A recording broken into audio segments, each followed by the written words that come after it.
Buyurun. Rekadil müəllim, sizcə ilkin mərhələdə hansı əcnəbi sözləri biz bizim milli sözlərlə dəyişməliyik? İlk növbədə biz hər bir Azərbaycan ailəsinin yaxın bir üzvünə çevrilmiş PCR test sözünü dəyişdirməliyik.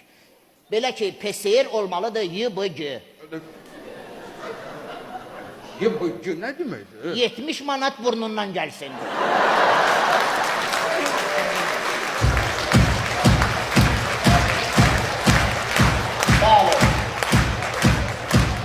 Hörmətli veriliş iştirakçıları, icazə verin, mən də deyim ki, bizim institutumuzun da işi var bu işdə. Bəli, buyur, Biz də bir neçə sözlərə tərcümə vermişik.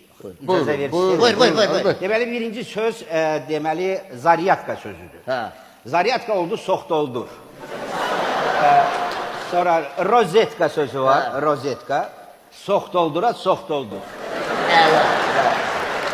Ondan sonra silikon sözü. Silikon sözü oldu dodaq büz.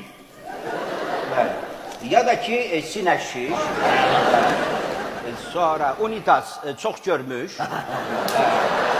Və klaviatura sözü olubdur bas yaz. Bəlkə yazmaz. O başqa şeydir bu.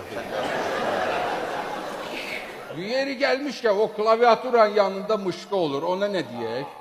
Nəzərə alsaq ki, mışqa həmişə bizim əlimizin altında olur, qafazlayırıq onu həmişə, mışqa avtomatik olur, çmoşqa. Mənə maraqlıdır, striptiz sözü üçün variant var. Striptiz üçün həmişə variant var. Striptiz oldu, truba sürt. Əbəs, truba rus sözü də axı. Hadi yaxşı olsun, durpa sürt. Turbası. Bəs onda kişi striptizinə nə deyək? Kişi striptizi Lütfəli, qadın striptizi Lütmila.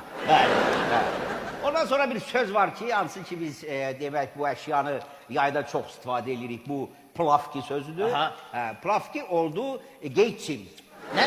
Geyçim. Nə geyçim, mənim işim gücüm qusarıb yayda plaja gedim, hansısa geynə çimiyim. Əbəs də ayıqdır. Hoşuna gəlmir olsun çimtumuş. Çimtumuş başqa məsələ.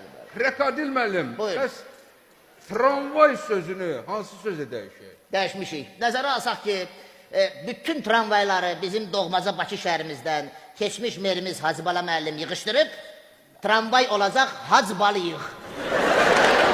Bəs trolleybus? Hacbal kökkəs.